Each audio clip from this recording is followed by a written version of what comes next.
안녕하세요. 통합과학의 임병준입니다. 자, 2학기 수업이 시작되었는데요. 코로나 관계로 원격 수업을 계속 진행하게 될 것 같습니다. 그래서 일단 11일까지 원격 수업이 진행이 될 거고요. 이후에는 1학기와 마찬가지로 이제 원격과 등교를 병행해서 진행이 될 것 같습니다. 자, 오늘은 2학기 1차 시 수업인데요. 그 앞에 했던 내용들 끝나고 이제 새로운 단원으로 넘어갈 겁니다. 그래서 변화의 다양성에 대한 이야기를 진행을 할 거고요. 특히 초반부에는 화학 변화에 대한 이야기를 할 것입니다. 화학 변화. 자, 그래서 첫 시간으로 지구와 생명 역사의 변화를 가져온 화학 반응. 그 지구 역사에 있어서 여러 가지 중요했던 화학 반응들이 있습니다. 그 녀석들에 대한 이야기를 좀 진행을 할 거고요. 자, 오늘의 학습 목표입니다. 오늘의 학습 목표는 크게 두 가지인데요. 첫 번째, 광합성, 화석연료, 그리고 철의 재련. 이렇게 세 가지입니다. 이 세 가지가 지구 역사라기보다는 지구에 살고 있는 생명체들에게 어마어마한 변화를 만들어준 녀석이죠. 특히 이 녀석은 전체 생명체, 지구에서 살고 있는 전체 생명체들의 생활 자체를 바꿔놓은 굉장히 중요한 녀석이고요. 뒤쪽에 있는 그 두 가지, 화석연료의 연소나 철의 재련 같은 경우에는 인류 문명에 있어서 굉장히 중요한 역할을 한 녀석입니다. 중요한 역할을 한 녀석. 그래서 지구와 생명의 역사에 가져온 변화를 설명할 수 있다가 첫 번째고요. 자, 광합성, 화석연료의 연소, 철의 재련의 공통점을 찾을 수 있다라는 것이 두 번째입니다. 자, 그러면 오늘 내용으로 넘어가겠습니다. 자, 첫 번째, 지구와 생명 역사의 변화를 가져온 화학 반응인데요. 광합성, 화석연료의 연소, 철의 재련의 공통점은 무엇일까라는 것이 인식입니다. 요 세 가지와 관련된 중요한 화학 물질이 있는데요. 그 내용은 생명의 모둠을 구성. 우리 온라인 수업에서는 모둠 구성 안 하고 있죠. 그래서 이것들에 대해서 개별적으로 생각해 보면 될 겁니다. 동영상을 잠깐 멈추고 생각을 해본 후에 그 다음에 동영상을 진행하는 것도 나쁘진 않을 것 같아요. 자, 개별적으로 맡은 주제에 대한 이야기들을 다시 진행을 해볼 건데요. 첫 번째는 광합성입니다. 광합성. 광합성을 하는 대표적인 녀석들이죠. 우리 식물이라고 부르는 이 녀석들이 광합성을 할 건데요. 광합성이라고 하는 녀석은 반응물로서 이산화탄소와 물을 사용합니다. 이산화탄소와 물을 이용해서 생성물로서 포도당과 산소라고 하는 두 가지 물질을 생성하는 반응이 될 겁니다. 이게 지구의 생명 역사에서 어마어마한 변화를 가지고 왔는데요. 이 광합성을 통해서 빛을 이용해서 특히 포도당이 만들어졌다라는 거 생명체에게 엄청 중요한 일 중에 하나입니다. 이 포도당이 있어야지만 생명체 세포 단위의 그 생존이 매우 원활하기 때문에 생명체들이 얻을 수 있는 에너지가 극대화되었다라는 점이 하나 있고요. 또 한 가지는 바로 산소입니다. 산소. 그 전까지는 생명체들이 산소를 잘 이용 안 했어요. 우리는 생명체 하면 당연히 숨을 쉰다라고 착각을 하는데 숨을 쉬지 않는 생명체들도 그 당시에 존재했다라고 보면 됩니다. 근데 광합성이 일어나게 되면 산소가 폭발적으로 증가하게 되고 이 산소의 영향을 받아서 그 생명체 자체에 있어서 지구 역사에 있어서 굉장히 큰 변화가 있었다라고 보면 될 건데요. 광합성에 의해 생성된 산소는 지구 대기 성분을 변화시켰습니다. 지구의 대기 성분을 변화시켰다라는 것을 확인할 수 있는 게 지층에서 폭발적으로 산소들이 등장하는 시기가 나타나요. 그리고 이로 인해 바닷속 생물이 육상으로 진출할 수 있게 되었고요. 산소를 이용하여 호흡을 하는 생명체가 출현할 수 있게 되어 다양한 생물 진화가 이루어져 있다라고 되어 있는데 순서가 바뀌었습니다. 먼저 산소를 이용하여 호흡을 하는 생명체, 우리 숨쉰다라고 하죠. 이 호흡을 하는 생명체들이 폭발적으로 증가를 했고요. 그 생명체들 중에서 일부가 육상으로 진출했다라고 보면 됩니다. 근데 산소만 가지고 육상으로 진출할 수는 없어요. 뒤쪽에서 이야기를 다시 할 건데 육상으로 진출하게 되는 다른 조건들이 있습니다. 근데 어쨌든 산소를 이용하여 호흡을 하는 생명체가 출현할 수 있게 되어 다양한 생물의 진화가 이루어졌다라고 되어 있는데 이유는 되게 간단합니다. 산소를 활용하면 막대한 에너지를 얻을 수 있어요. 생명체가 더 적은 양의 물질을 가지고 더 많은 양의 에너지를 얻을 수 있기 때문에 생존에 필요한 에너지를 공급하고 잉여 에너지가 쌓이게 되고 그 잉여 에너지를 다양한 방식으로 사용할 수 있게 되는 이런 변화가 나타났다라고 보면 될 것 같아요. 자, 화석연료의 연소인데요. 화석연료라고 하면 우리 석탄과 석유 이런 것이 되겠죠. 석탄과 석유가 주로 가지고 있는 원소가 이렇게 두 가지입니다. 탄소와 수소. 그래서 탄소화물이 그 화석연료의 주요 물질인데요. 이 탄소와 수소가 주 성분인 녀석들을 연소를 하면 이산화탄소와 물이 만들어집니다. 요거 그렇죠?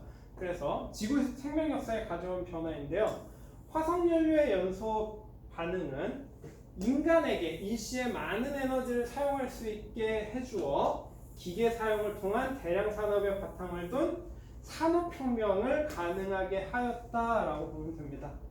그래서 이 탄소 기반의 물질들을 태움으로 해서 태우게 되면 연소, 태우는 거죠. 막대한 양의 열에너지를 얻을 수 있고 열에너지의 일부를 일로 전환하는 과정에서 우리는 산업혁명이 가능해졌다라고 보면 됩니다. 그리고 또한 다양한 교통수단을 사용할 수 있게 되어 교통혁명이 가능하게 되었다라고 되어 있는데요. 대표적인 것들이 기차,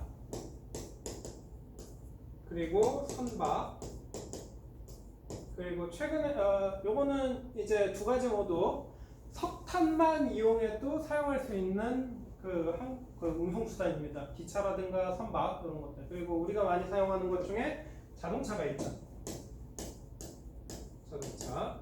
자, 그리고 또 하나의 중요한 화석연료 중에 석유가 있는데 이제 석유를 사용하게 되면서부터는 이제 뭐 항공기라든가 아니면은 조금 더 정밀한 그 다양한 운송수단을 이용할 수 있게 되었다라고 보면 될 것 같아요. 그래서 화석연료의 연소가 인간에게 중요한 이유는 많은 에너지를 공급했다라고 보면 될 것 같아요. 많은 에너지. 연소를 통해서 산소를 이용한 연소를 통해서 역시 많은 양의 에너지를 얻어낼 수 있다라고 보면 됩니다. 여기 반응물에 하나가 빠졌네요. 반응물에 탄소, 수소가 주성분인 화석연료를 연소시킬 거니까 산소랑 결합하는 것이죠. 산소. 광합성과 비슷한 점이 하나 나왔네요. 자, 그러면 철의 재련입니다. 철의 재련. 우리 철기 사용이 인류에게 있어서 역시 인류입니다. 생물이 아니라 인류에게인데 인류에게 있어서 굉장히 중요한 그 전환점을 가지고 오는데요. 자연 상태에서 우리가 얻을 수 있는 것은 철광석입니다. 철광석. 우리가 주변에서 볼 수 있는 상태의 철은 아니고요. 철을 공기 중에 오래 방치하면 녹이 슬겠죠. 그래서 녹슨 철이라고 생각하면 됩니다. 그래서 산화철이 주 그 성분이고요. 코크스라고 불리는 물질을 약간 첨가해 줄 겁니다. 그리고 거기에 역시 이 녀석을 바탕으로 생성물이 나오는데요. 생성물로는 철과 이산화탄소라고 보면 됩니다. 이 산화철이라는 표현을 철이 산소와 결합되어 있다라고 보면 될 거고요. 거기에 다른 물질을 집어넣어서 철과 산소를 분해한다라고 보면 될 겁니다. 그래서 이 철의 재련으로 우리가 이제 막대한 양의 철기를 사용할 수 있게 되었고요. 이 철이 자동차, 기차, 선박 등 다양한 교통수단과 철로를 만드는 데 사용되어 교통혁명이 일어날 수 있었다라고 되어 있는데 뭐 건축물과 전자제품, 인공위성 등 많은 분야에서 활용되고 있다. 인류 문명 발달에 크게 기여하였다라고 되어 있는데 조금 이야기를 추가하겠습니다. 인류가 철을 사용하기 전에 사용했던 게 청동기예요. 청동. 이 청동이라고 하는 녀석으로 그 여러 가지 물건들을 만들었는데 출토되는 물건 중에 칼, 청동검 이런 녀석들이 존재합니다. 근데 청동은 매우 무른 금속이에요. 매우 무른 금속이라 청동검 같은 경우에는 사람을 한 2명 정도 베면 그때부터는 검이 아니라 몽둥이입니다. 몽둥이. 자, 근데 철은 청동에 비해서 매우 단단해요. 매우 단단하기 때문에 무기로서의 값어치도 매우 뛰어나지만 그것보다 훨씬 중요한 것은 농기구입니다. 농기구. 청동을 사용하던 시절에 농사는 청동으로 하지 않았어요. 청동으로 하지 않고 돌이나 나무를 이용했습니다. 그러다 보니 효율이 많이 떨어졌는데 철을 사용하게 됨으로 해서 인류는 농업에 있어서 훨씬 더 편리함을 얻게 되었고 그 철기 사용이 인류의 폭발적인 증가를 가져왔다라고 생각하면 될 겁니다. 이 나중 얘기입니다. 그 뭐 자동차라든가 선박 이런 다양한 것들을 만들었다라는 건 훨씬 나중 이야기고요. 인류 문명에 있어서 철이 훨씬 더 중요해진 것은 철제 농기구를 통해서 농업혁명이 가능해졌다라고 보면 될 거예요. 그 인류 역사에서 철과 함께 또 하나 중요하게 자리 잡은 건 동물을 이용한 농법입니다. 그래서 이 철기라고 하는 것이 굉장히 중요한데 문명을 해본 친구들은 알 거예요. 철을 확보하느냐, 철을 확보하지 못하느냐가 문명이라는 게임에서 문명을 발전시키는데 얼마나 중요한 역할을 할 수 있는지, 특히 정복 활동에서 얼마나 중요한 활동을 할 수 있는지 깨닫게 될 겁니다. 자, 그래서 철의 재련으로 인류는 다양한 문명의 포괄적인 발전을 이루었다라고 보면 될 것 같아요. 자, 결과민 논인데요. 광합성 화석연료 철의 재련에 대해서 설명한 내용을 정리해보자 라고 되어 있는데요. 이렇게죠. 광합성은 이산화탄소와 물이 반응하여 포도당과 산소를 생성하는 반응으로 생성된 산소가 지구의 환경을 변화시켜 생물에게도 영향을 미쳤다. 두 번째, 화석연료의 공기 중에 산소와 반응하여 라는 표현을 우리는 산소와 반응하는 과정을 연소라고 이야기했죠. 여기 나오네요. 연소하여 이때 열이 발생하는데 이 막대한 양의 에너지를 이용해서 산업혁명이 가능하게 되었다라고 되어 있고요. 철의 재련이라고 하는 것은 원래는 철이랑 산소가 결합되어 있었는데 순수한 철을 얻어내는 것, 산소를 제거하는 과정이었죠.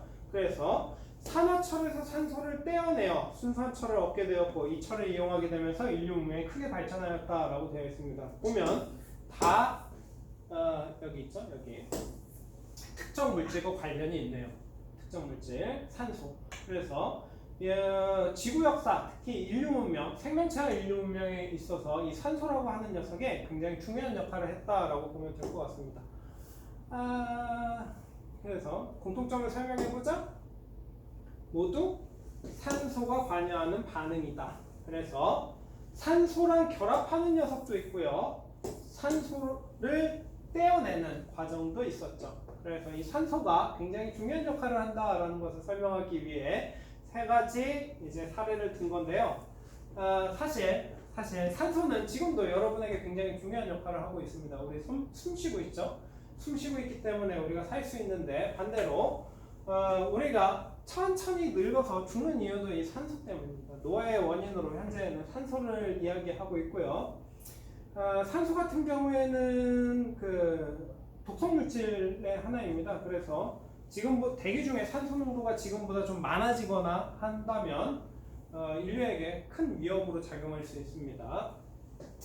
자, 어쨌든 산소가 매우 중요했다라고 생각하시면 될 것 같아요. 광합성을 하는 생물이 출현하여 산소가 발생하였고 원시지구의 대기 조성이 변화하였고 그 결과 산소 호흡하는 생물이 등장하였고 산소에 의해 오존층이 형성돼서 유해방사선을 차단한 후에 지상으로 생명체들을 진출할 수 있게 되었을 겁니다. 자, 그리고 육상생물이 등장하였다라고 되어 있는데요.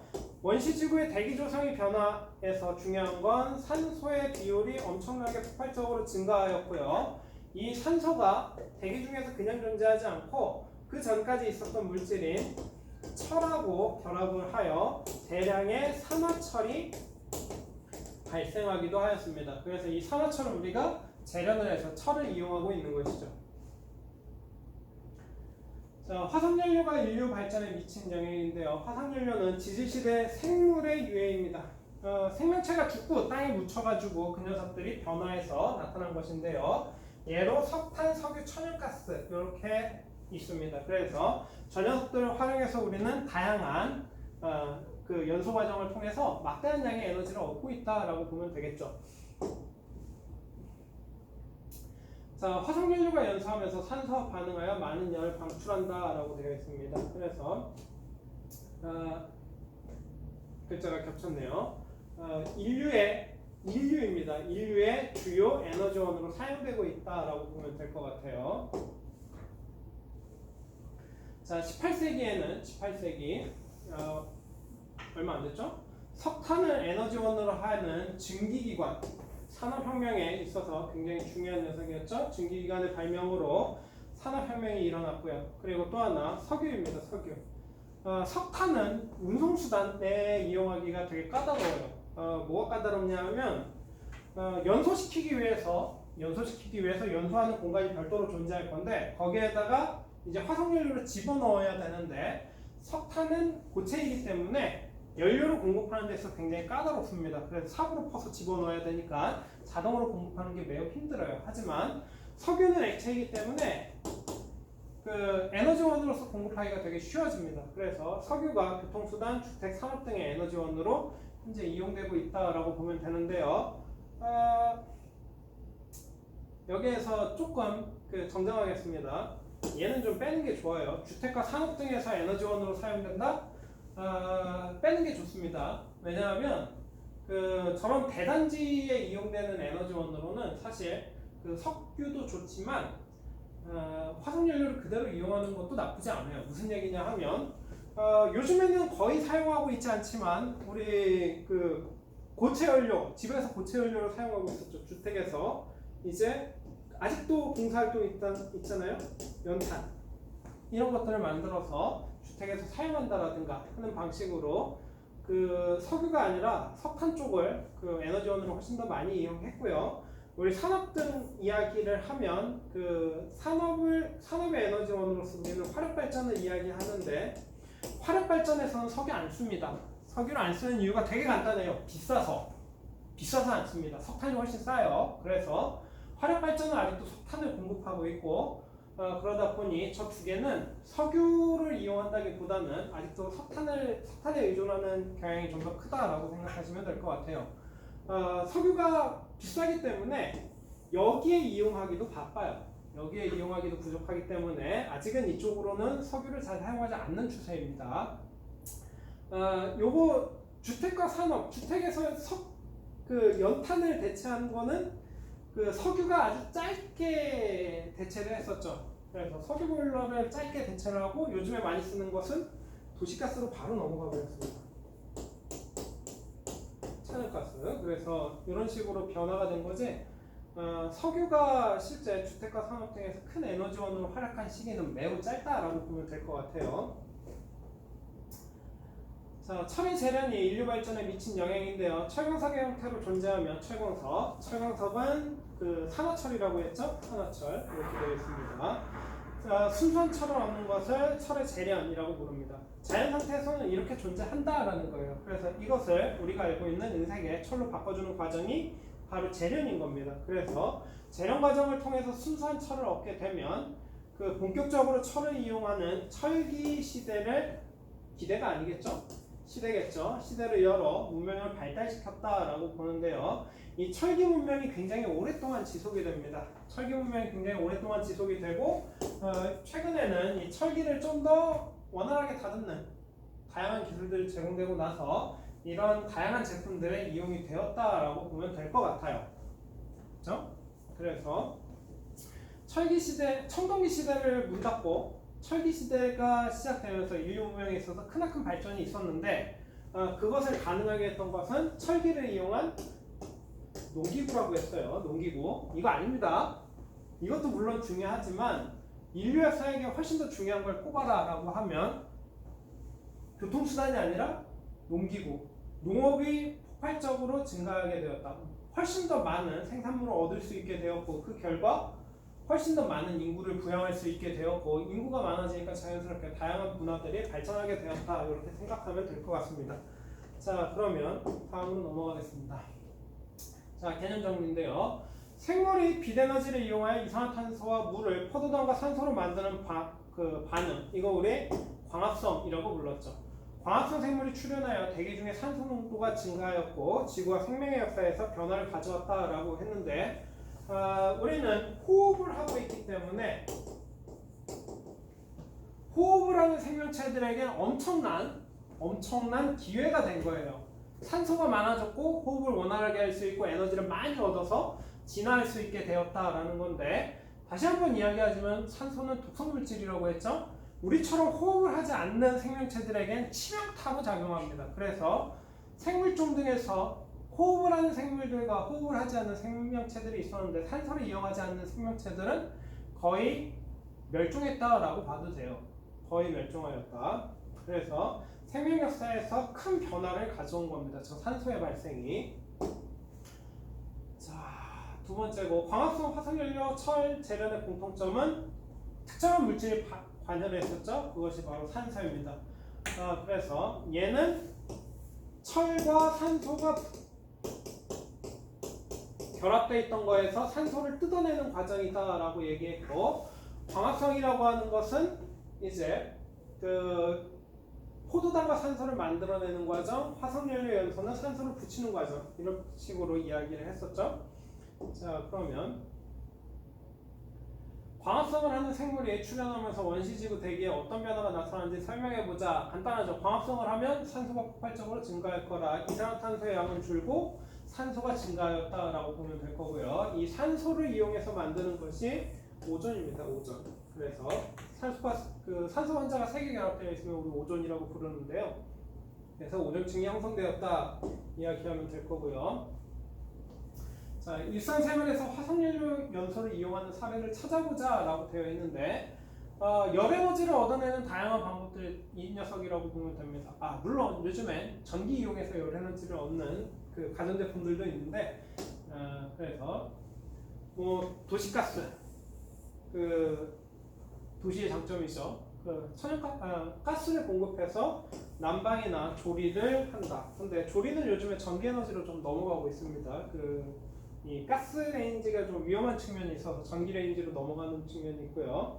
그리고 자동차 선박 비행기 역시 마찬가지로 예전에는 화석연료를 많이 이용했는데요. 얘도 전기로 넘어가고 있죠. 전기차 하이브리드 이런 식으로 교통수단의 연료에도 이용되고, 화력발전소에서 화석연료를 연소시켜 전기에너지를 얻는다라고 되어 있는데, 여기에서 대체적으로 이용하는 것은 가스와 석탄입니다. 석유는 비싸서 못 쓴다라고 했어요. 발전에서는 석유를 잘 이용하지 않습니다. 자, 그러면 스스로 해결하기인데요. 지구에서 대기 중에 산소량이 절반으로 감소한다면 어떤 일이 일어날지 과학적 근거를 제시하여 글로 써보자라고 되어 있는데, 한번 생각을 해보세요. 무슨 일이 일어날지, 특히 생물들에게 어떤 영향을 미칠지 이걸 한번 생각해보는 것이 좋을 겁니다. 자, 그러면 오늘 그 1차, 2차 시간은 이것으로 마칠 거고요. 다음 시간에는 그 화학 변화 중에서 산화환원이라고 부르는 어떤 화학 반응에 대한 이야기를 좀 진행하도록 하겠습니다. 그러면 1차 시간 여기에서 마치도록 하겠습니다.